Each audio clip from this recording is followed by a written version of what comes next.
سورہ آل عمران آیت نمبر 31-32۔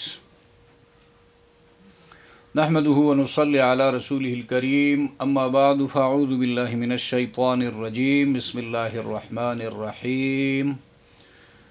قل ان کنتم تحبون اللہ فاتبعونی یحببکم اللہ ویغفر لکم ذنوبکم واللہ غفور رحیم۔ قل اطیعوا اللہ والرسول فإن تولوا فإن اللہ لا يحب الکافرین۔ لفظی ترجمہ: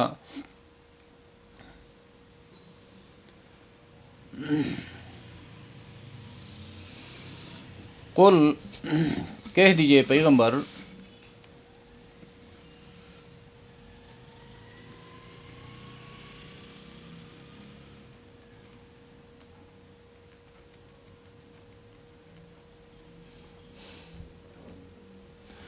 یہ بار بار بتایا گیا قول، قل امر کا صیغہ ہے اور قول مصدر سے واحد مذکر۔ آپ کہہ دیجئے، ان شرطیہ ہے، معنی ہوگا اگر۔ کنتم یہ ماضی کا صیغہ ہے، جمع مذکر حاضر، کان یکون کونن ہونا، اور کنتم ہو تم، تحبون مضارع یعنی پریزنٹ ٹینس ہے، جمع مذکر حاضر کا صیغہ ہے، احب یحب تحب، اور احباب تحبون اللہ، تحبون اللہ محبت کرتے ہو اللہ سے، فاتبعونی اتبعو، یہ فاتبعو اصل میں اتبعو امر جمع مذکر کا صیغہ ہے، اور نی نون وقایا، یا ضمیر واحد متکلم کی، پس تم میرا اتباع کرو۔ اتبع یتبع اتباعا، تابعداری کرنا۔ یحببکم اللہ، یحبب مضارع واحد مذکر غائب ہے، مصدر احباب سے اللہ تم سے محبت کرے گا، معنی ہوگا ویغفر لکم، اور یہ بھی یغفر، غفر یغفر مغفرتاً، مضارع واحد مذکر غائب کا صیغہ ہے، ذنوبکم یغفر لکم تو بخش دے گا تمہیں، ذنوب یہ جمع ہے ذنبن کی، یعنی ذنبن کی جمع ذنوبن ہے، اور کم ضمیر یہ جمع مذکر کی ہے اور حاضر کا ہے، وہ تمہارے گناہوں کو معاف کر دے گا۔ غفور فعول کے وزن پر صیغہ مبالغہ ہے، مبالغہ جس میں معنی کی زیادتی ہو، بہت بخشنے والا۔ رحیم یہ فعیل کے وزن پر کریم کی طرح، قدیر کی طرح، یہ بھی مبالغے کا صیغہ ہے، نہایت رحمت والا۔ قل اطیعوا اللہ والرسول، یہ قل پھر اسی قول مصدر سے ہے، کہہ دیجئے پیغمبر، اطیعوا اللہ والرسول یہ امر جمع مذکر ہے، اطاع یطیع اطاعتاً، اللہ و رسول کی اطاعت کرو یعنی ان کے حکموں کو مانو۔ فَإِن پس اگر تولوا، تولوا اصل میں یہ تتولوا تھا، ایک تا جو ہے یہاں پر حذف ہو گئی، تولیون اس کا مصدر ہے، اگر وہ پھر جائیں یعنی نافرمانی کرے، فَإِنَّ اللَّهَ پس بے شک اللہ، لا يحب الکافرین، یحب مضارع کا صیغہ ہے اور لا اس کے اوپر داخل ہوا تو منفی ہے، اور واحد مذکر غائب کا صیغہ ہے احب یحب سے، یہ بھی الکافرین، الکافرین یعنی آبجیکٹیو کیس ہے، حالت نسبی اس کو کہتے ہیں، کافروں کو پسند نہیں کرتا، محبت نہیں کرتے کافروں سے۔ الکافرین یہ جمع ہے، کافر اس کا واحد ہے۔ ان آیات میں اس سے پہلے توحید کا بیان ہوا، یعنی ابتدائے صورت سے لے کر یہاں تک وفد نجران کے حوالے سے بات ہوئی مفصل، اور وہ آیت ہے عیسیٰ علیہ السلام کی الوہیت کو ثابت کرنے کے لیے یا اس کی ابنیت کا عقیدہ لے کر۔ تو اس حوالے سے اللہ تبارک و تعالیٰ کی قدرت کی نشانیوں کو، قدرت کے دلائل کو پیش کیا گیا، اللہ کی صفات کو بیان کیا گیا جو مخلوق میں نہیں ہو سکتی، مخلوق جو ہے اس جیسا کام نہیں کر سکتی۔ تو اس کے بعد یعنی توحید کا مسئلہ جب کلیئر ہو گیا، شہید اللہ انہ لا الہ الا ہو، اللہ نے گواہی دی ہے، تو اللہ کی گواہی یہی کائنات میں پھیلی ہوئی قدرت خداوندی کے دلائل، علامات، سائنز، آسمانوں کی بلندیاں اور پہاڑوں کی سختی، زمین کا بچھاؤ، زمین کی نرمی اور سمندروں کا متلاطم ہونا، اور دریاؤں کی روانگی، پرندوں کی چہچہاہٹ اور سورج کی درخشانی، چاند کی چاندنی، یہ سب اللہ فرماتا ہے میرے سوا کوئی نہیں کر سکتا۔ یہ سب یہ دلائل بکھرے ہوئے ہیں کائنات میں لوگوں کی نظروں کے سامنے، اور اسی طرح اللہ کے فرشتے اللہ کی وحدانیت کے دلائل لے کر انبیاء پر آئے ہیں، کتابیں نازل ہوئی، ان کتابوں میں توحید کے دلائل بے شمار ہیں، اور اولو العلم قائما بالقسط، اور انصاف پر قائم اہل علم وہ بھی اس بات کی شہادت دیتے ہیں جب وہ تحقیق کرتے ہیں، جب وہ مطالعہ کرتے ہیں، تو ان کے مطالعے کا نتیجہ یہ نکلتا ہے کہ اس کائنات کو بنانے میں اللہ کے ساتھ کوئی شریک نہیں، تو خالق جب وہی تو عبادت کا مستحق بھی وہی۔ تو توحید کے مسائل گزشتہ آیتوں میں بیان ہوئے، اور گزشتہ آیتوں میں یہ بھی بیان ہوا تو عز من تشاء و تذل من تشاء، یا اللہ تو جسے چاہتا ہے عزت دیتا ہے دنیا و آخرت میں، جسے چاہتا ہے تو ذلیل کرتا ہے دنیا و آخرت میں۔ اب ان آیات میں یہ بتاتا ہے کہ عزت کا معیار کیا ہے اور ذلت کا معیار کیا ہے۔ اگر تم دنیا و آخرت میں عزت حاصل کرنا چاہتے ہو تو آ جاؤ،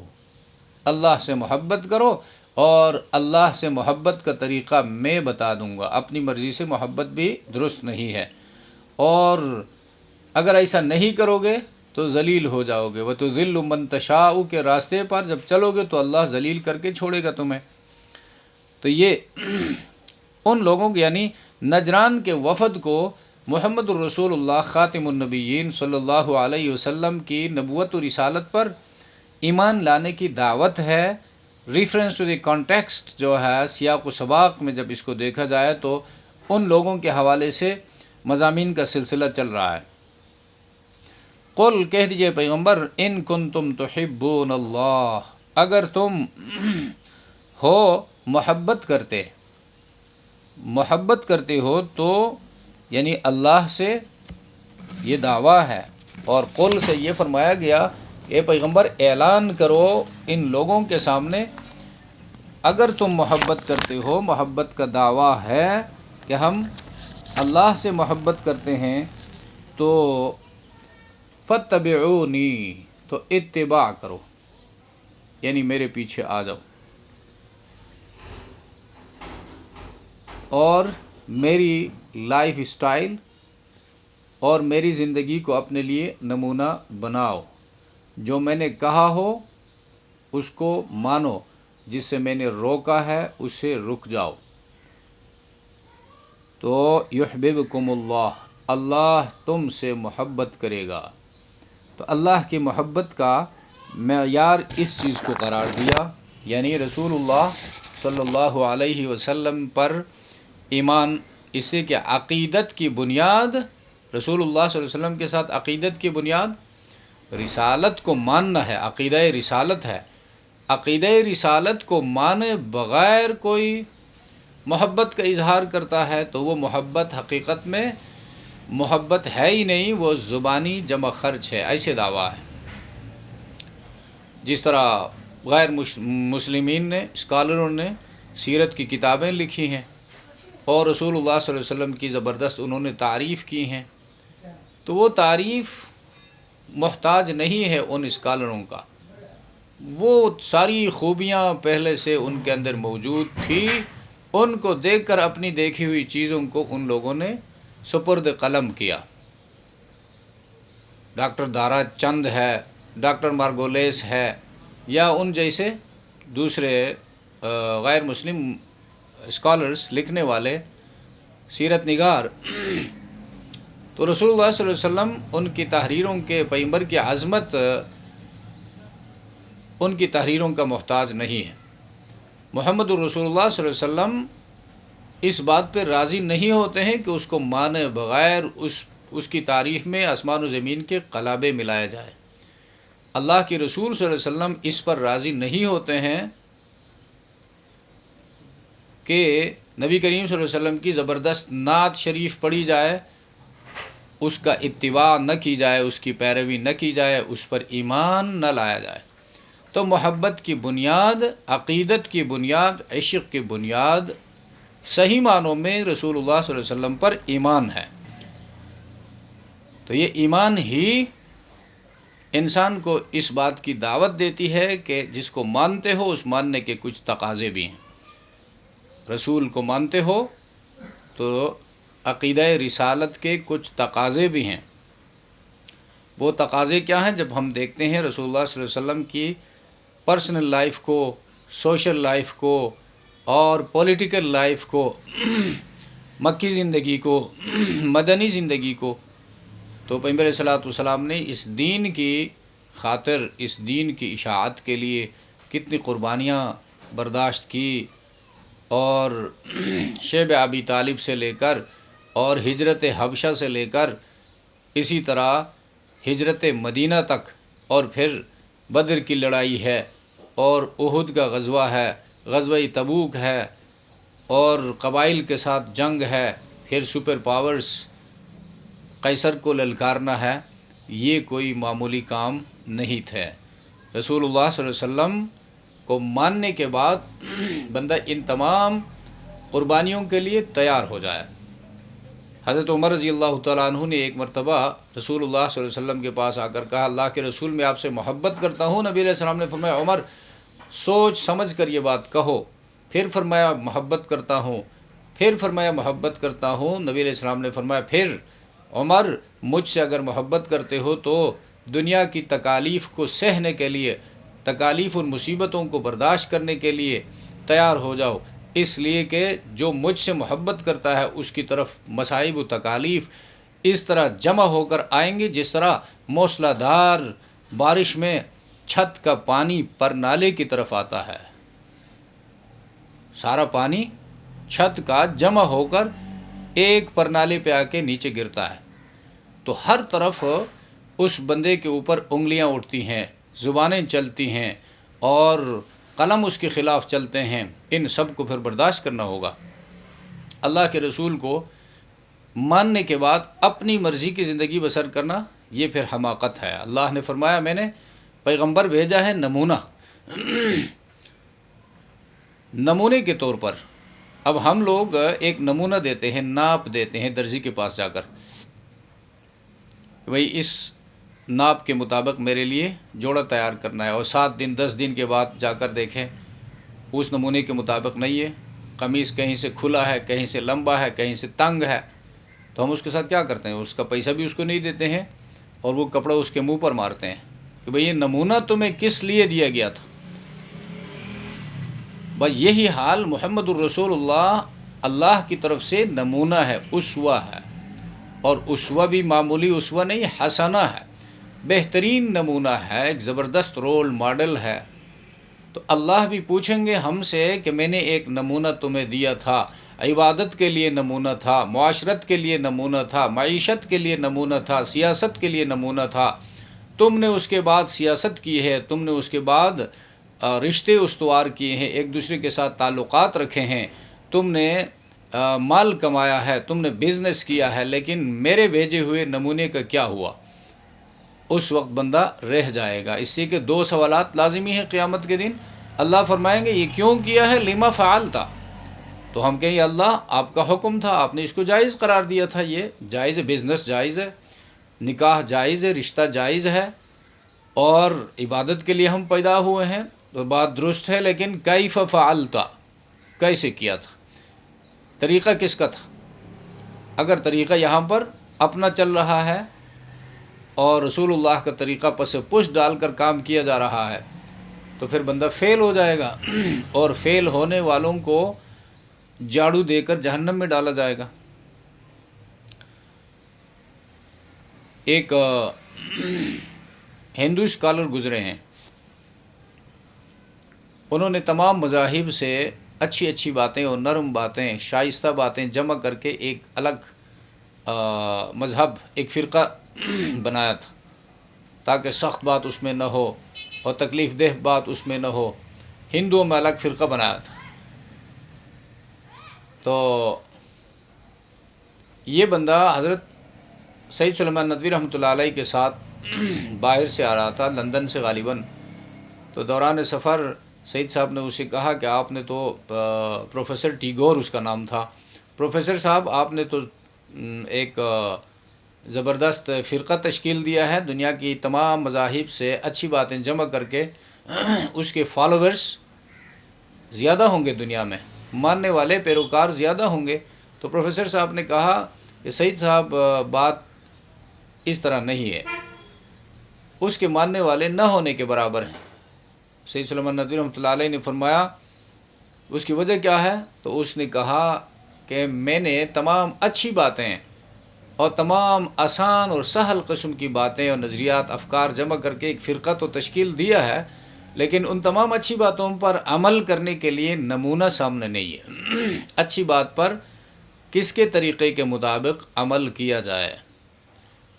اب یہی بات اللہ فرماتا ہے کہ عمل کے لیے دین میرا ہے، طریقہ میرے نبی کا ہوگا، یہ نمونہ ہے۔ قل ان کنتم تحبون اللہ، اے پیغمبر اعلان کیجئے اگر تم تحبون اللہ، محبت کرتے ہو اللہ سے، محبت یہ تو دعویٰ ہے، محبت دل میں ہوتی ہے، اور جس کی محبت کسی کے دل میں ہو وہ محبوب کی اداؤں پر قربان ہوتا ہے۔ یہ ہو نہیں سکتا کہ ایک آدمی رسول اللہ کے ساتھ محبت کا دم بھرے اور 5 وقت کی نماز نہ پڑھے، محبت کا دم بھرے، قرآن جو دلیل رسالت ہے اس کے ساتھ تعلق نہ رکھے، محبت کا دم بھرے اور پیغمبر علیہ الصلوۃ والسلام کی سنتوں سے، طریقوں سے محبت نہ رکھے۔ تو مفسرین فرماتے ہیں من ادعا محبتہ، جس نے دعویٰ کیا محمد الرسول اللہ کی محبت کا، وخالف سنتہ فہو کذاب، اور پیغمبر کی سنت کی مخالفت کی، وہ جھوٹا ہے، والقرآن یکذبہ، اور قرآن اس کی تکذیب کرتا ہے، قرآن اس کی تکذیب کرتا ہے، وہ یہی ہے ان کنتم تحبون اللہ، اے لوگو اگر تمہارا دعویٰ ہے کہ ہم اللہ سے محبت کرتے ہیں تو فاتبعونی، میرے پیچھے آ جاؤ، نماز پڑھو گے تو میرا طریقہ ہوگا، روزہ رکھو گے تو میرا طریقہ ہوگا، حج کے لیے جاؤ گے تو میرا طریقہ ہوگا، زکوٰۃ دو گے تو میرا بتایا ہوا طریقہ ہوگا، جہاد کرو گے تو میرا بتایا ہوا طریقہ ہوگا۔ اگر اس طرح اتباع کیا تو یحببکم اللہ، اس لیے کہ اللہ کے محبوب کے طریقوں کو تم نے محبوب رکھا تو اللہ کے محبوب ہو گئے، اللہ تم سے محبت رکھے گا۔ وَيَغْفِرْ لَكُمْ ذُنُوبَكُمْ، ذنوب تمہاری کوتاہیاں، تمہارے قصور بخش دے گا تمہیں، اس لیے کہ تم اللہ کے محبوب کے طریقوں کو اپنایا تو اللہ کے محبوب ہو گئے، تو اپنے محبوبوں کی کوتاہیوں سے درگزر کیا جاتا ہے تو اللہ تمہیں بخش دے گا۔ یہ سنت پر عمل کا نقد انعام ہے، جو اللہ کے رسول سے محبت رکھ کر پیغمبر کی سنتوں کو اختیار کرے گا، اللہ اس کو بخشش کا پروانہ عطا کریں گے۔ شاعر کہتا ہے نقش قدم نبی کے ہیں جنت کے راستے، اللہ سے ملاتے ہیں سنت کے راستے۔ تو یغفر لکم ذنوبکم اللہ غفور الرحیم، اور اللہ بخشنے والا رحیم، بار بار رحم کرنے والا ہے۔ قل اطیعوا اللہ والرسول، اے پیغمبر اعلان کیجئے بات مانو اللہ کی، والرسول، اور بات مانو رسول اللہ کی۔ اس آیت کے بارے میں علماء نے فرمایا یہ آیت عصمت انبیاء کی دلیل ہے۔ اللہ نے اپنے نبی سے فرمایا کہ اعلان کیجئے بات مانو، اطاعت کرو اللہ کی اور اطاعت کرو رسول اللہ کی۔ اس میں کوئی شرط نہیں لگائی۔ رسول اللہ اگر اپنے گھر میں ہو، تنہائی میں کوئی کام کر رہا ہو، وہ تمہارے لیے دلیل نہیں ہے، اور لوگوں کے سامنے آ کر کام کرے وہ تمہارے لیے دلیل ہے، وغیرہ اس قسم کے آج کل کے جس طرح لوگوں کے بہانے ہوتے ہیں۔ یعنی پیغمبر جب بھی جس وقت بھی جو بات بھی کرتا ہے حق بات ہی کرتا ہے اور درست کام ہی کرتا ہے۔ پیغمبر سراپا ہدایت ہے، کوئی شرط نہیں لگائی۔ اس کے مقابلے میں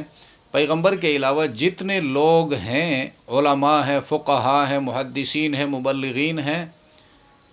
ان کی بات اگر سامنے آ جائے تو پھر اس کو دیکھا جائے گا۔ قرآن اور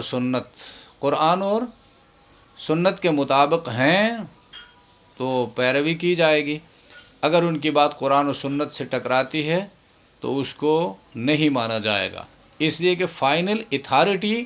دین اسلام میں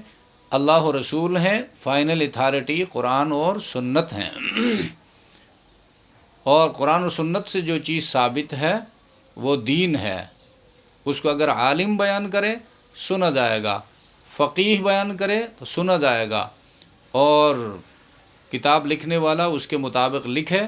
تو اس کو پڑھا جائے گا، اس پر عمل کیا جائے گا۔ لیکن قرآن و سنت اگر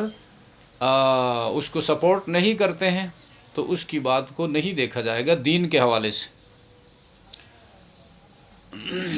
قل اطیعوا اللہ والرسول،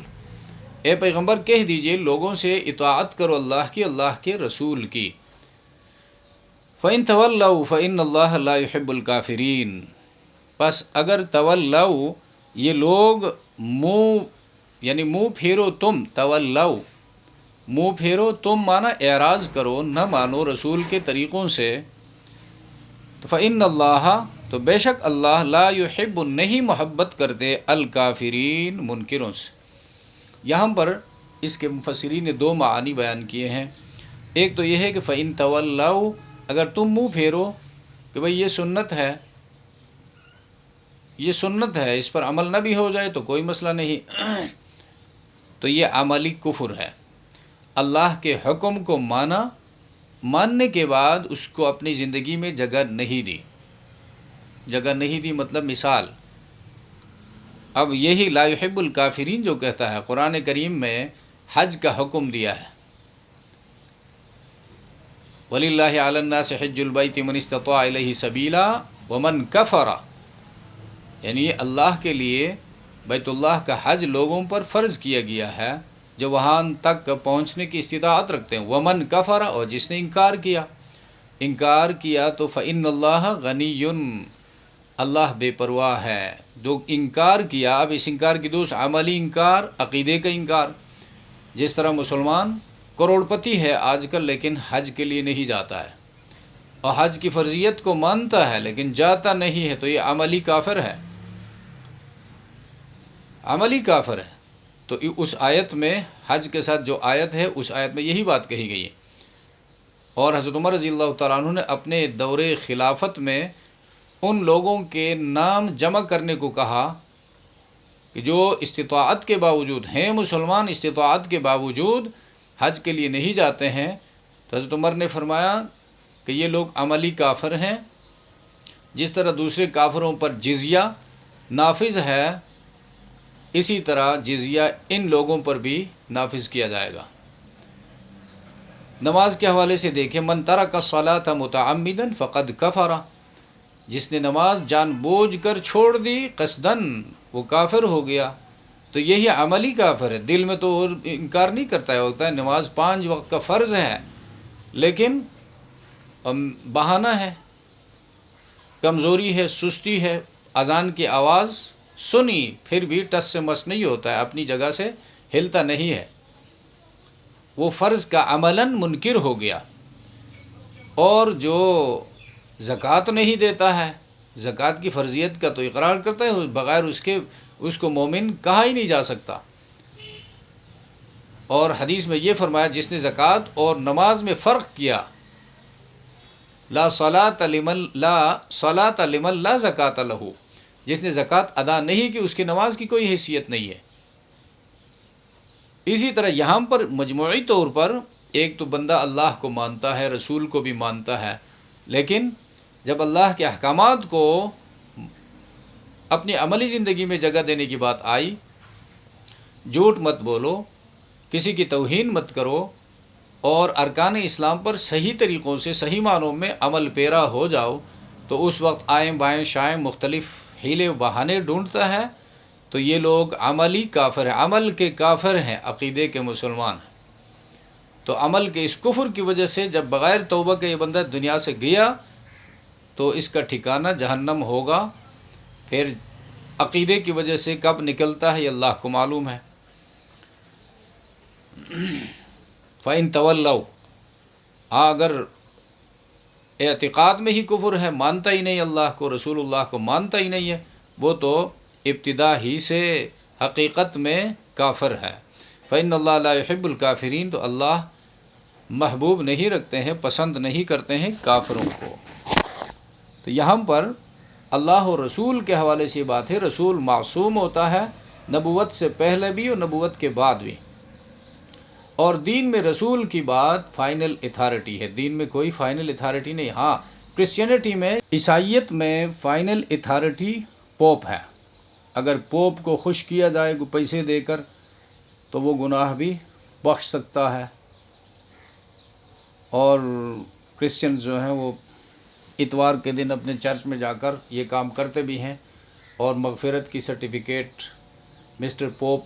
عطا کرتا ہے اپنے ماننے والوں کو۔ لیکن اسلام میں اللہ و رسول کی بات جب آ جائے تو پھر اس کے سامنے کسی کی بات بھی معتبر نہیں ہے۔ کسی کی بات اللہ کے رسول کی بات سے ٹکرائے تو پھر ایمان کا تقاضا یہ ہے کہ دوسروں کی بات کو پس پشت ڈالا جائے اور اللہ کے رسول کی بات پر عمل کیا جائے۔ اس لیے پوچھا جائے گا ان دو کے بارے میں، من ربک اور من نبیک، پیغمبر کون تھا؟ تو یہ جواب وہی دے سکتا ہے جس نے پیغمبر کو مانا ہو اور پیغمبر کی طرز زندگی کو، لائف اسٹائل کو اپنی زندگی میں جگہ دی ہو، اللہ کے احکامات کو اپنی زندگی میں اس نے زندہ کیا ہو، تو بحیثیت مسلمان صحیح معنوں میں اسلام پر چل کر زندگی بسر کی ہو، تو یہی بندہ قبر میں بھی جواب دے سکتا ہے، اور دنیا میں بھی اس قبر کے جوابات کے لیے تیاری کے لیے یہ تفصیلات دی گئی ہیں۔ اور نبی کریم صلی اللہ علیہ وسلم نے فرمایا من اطاعنی کان معی فی الجنہ، جس نے میری اطاعت کی وہ قیامت کے دن جنت میں میرے ساتھ ہوگا۔ اور ایک صحابی نے فرمایا اللہ کے رسول قیامت کے دن آپ کہاں ہوں گے؟ ہم کہاں ہوں گے؟ پتہ نہیں۔ تو نبی علیہ الصلوۃ والسلام نے فرمایا ان اول الناس بی المتقون من کانوا حیث کانوا، قیامت کے دن میرے سب سے زیادہ قریب وہ لوگ ہوں گے جنہوں نے محتاط زندگی بسر کی، تقوی والی زندگی بسر کی دنیا میں، وہ جو کوئی ہوں گے وہ جہاں کہیں کے بھی ہوں گے، بر اعظم افریقہ کے ہوں یا بر اعظم امریکہ کے ہوں یا بر اعظم ایشیا کے ہوں، تقوی والی زندگی اختیار کی، اللہ و رسول کو مان کر، رسول کے طریقوں کو اپنی زندگی میں جگہ دے کر، ان سے محبت کر کے زندگی بسر کی ہو تو میرے قریب ہوں گے۔ اور جو لوگ قریب تھے لیکن مجھے نہیں مانا اور میرے طریقوں کو انہوں نے پسند نہیں کیا، وہ مجھ سے دور کر دیے جائیں گے۔ تو یہاں پر یہ فاتبعونی جو ہے، اس میں پھر یہ مسئلہ ہے جو آج کل ہم لوگ بحیثیت مسلمان بھی، یعنی ہمارے کاموں میں دینی روح نہیں ہے، اس لیے ہم جب دیکھتے ہیں بندہ زبردست رائٹر ہے، سیرت پر اس نے کتاب لکھی ہے، لیکن خود اس کی زندگی کو دیکھو تو اس کی پرسنل لائف جو ہے وہ سیرت النبی سے ابا کرتی ہے، مکمل اسے انکار نہیں پتہ چلتا ہے یہ کوئی واجپائی کی قوم کا آدمی ہے یا مسلمان ہے، اس کی بدن پر اسلامی لباس نہیں ہے، اس کے چہرے پر محمد الرسول اللہ کی سنت زندہ نہیں ہے، بلکہ اس کے خلاف وہ سٹیٹمنٹ دیتا ہے اور اس کی حیثیت کو کم کرنے کے لیے، گھٹانے کے لیے ہزار جتن کرتا ہے، اپنی طرف سے ڈکوسلے دلیل کے طور پر پیش کرتا ہے۔ تو یہ کیا ہے؟ اللہ کے رسول کی سنتوں کو نہ ماننے کے لیے راستہ ہموار کرنا، نہ اپنانے کے لیے راستہ ہموار کرنا۔ تو رسول سے جس کو محبت ہے، رسول کی اداؤں سے، رسول کے کاموں سے، باتوں سے بھی محبت ہوگی۔ اور پھر خواتین ہیں، نمازوں کے حوالے سے اور زکوٰۃ کے حوالے سے، اسلامی تہذیب کے حوالے سے جب ان کو بتائی جائے تو وہ بھی اس قسم کی بے بنیاد فالس اسٹیٹمنٹ دینا شروع کریں گی۔ اور جب ربیع الاول کا مہینہ آتا ہے تو پھر لپسٹک لگا کر اور میک اپ کر کے اور خوب سج دج کر، بناؤ سنگار کر کے، ریڈیو میں جا کر، ٹیلی ویژن میں جا کر اور سوشل میڈیا میں آ کر اور زبردست سریلی آواز میں نعت شریف پڑھیں گی، اور اس کا نام انہوں نے رکھا ہے عشق رسول، اور رسول اسے انکار کرتا ہے کہ یہ عشق نہیں ہے۔ عشق اتباع کا نام ہے۔ جس بندے کے اندر عشق ہو تو وہ 100% اللہ کے رسول کا متبع ہوگا، پیغمبر کا ایک ایک طریقہ، پیغمبر کا ایک ایک حکم اس کی زندگی میں زندہ ہوگا۔ اگر اس طرح نہیں ہے تو ہماری صرف نعت شریف پڑھنے سے یا جو ہے اس قسم کی زبانی جمع خرچ کرنے سے مسئلہ حل نہیں ہوتا ہے۔ ان آیتوں پر اور ان آیتوں کا جو مرکزی خیال ہے اس پر غور و فکر کرنا چاہیے، اور دین میں جو احکامات پہلے نمبر پر ہیں اور جو احکامات ان کے بعد ہیں ان کو اس طریقے سے سیکھ کر ان پر عمل کرنا چاہیے۔ اللہ تبارک و تعالی سمجھ عطا فرمائے۔ سبحان ربک رب العزت عما یصفون وسلام علی المرسلین والحمد للہ رب العالمین۔ آمین۔